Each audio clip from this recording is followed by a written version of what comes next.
नमस्कार दोस्तों, आज हम देखने जा रहे हैं एक कुरूप व्यक्ति की कहानी। मनोज नाम का एक लड़का लखीमपुर गांव में रहता था। सभी लोग उसे मनोज कहते थे।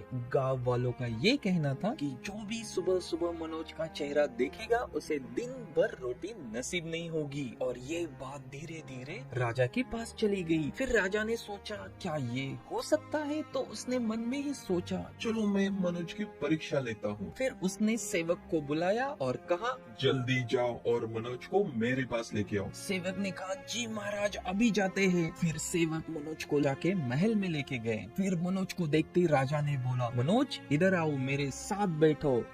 और इस तरीके से राजा ने बहुत ही सम्मान से मनोज की खातिरदारी की, पंच पकवान खिलाया। दूसरे दिन राजा सोकर उठा तो उसने सबसे पहले मनोज के कमरे में जाके उसका चेहरा देखा। और फिर क्या, संयोग से उस दिन राजा कामकाज में इतना उलझ गया कि बस दोपहर तक राजा को खाने के लिए वक्त ही नहीं मिला। जैसे ही दोपहर हो गई, राजा को लगा अभी खाना चाहिए।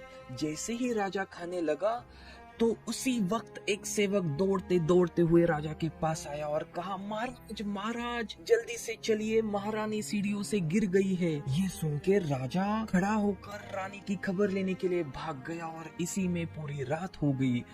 रात को राजा को लगा, गांव के लोग तो सच ही कहते हैं, जो भी मनोज का चेहरा देखता है उसे खाना नसीब नहीं होता है, जैसे आज मुझे नहीं हुआ। फिर क्या, राजा ने एक हुक्म जारी किया और सेवक को कहा, कल सुबह मनोज को फांसी पर चढ़ा देना चाहिए। सिपाही तुरंत मनोज को पकड़ के कारागार में ले गए और दूसरे दिन उसे फांसी के जगह पे लेके गए। सुबह फांसी के दिन राजा स्वयं वहाँ उपस्थित था। राजा ने पूछा मनोज को, तुम्हारी कोई अंतिम इच्छा हो तो बताओ अभी के अभी। मनोज भले ही कुरूप था मगर चतुर भी था। मनोज ने बोला, महाराज मेरी अंतिम इच्छा मैं प्रजा को बताने की सोच रहा हूँ। महाराज बोला, क्या बताना है प्रजा को? मनोज बोला, महाराज मैं ये बताना चाहता हूँ कि मानता हूँ मैं मनोज हूँ, मेरा चेहरा देखने के बाद खाना नसीब नहीं होता, लेकिन महाराज मुझसे भी एक मनुष्य है, क्योंकि अगर उसका चेहरा कोई देखता है तो उसे दूसरे दिन फांसी पे चढ़ाया जाता है।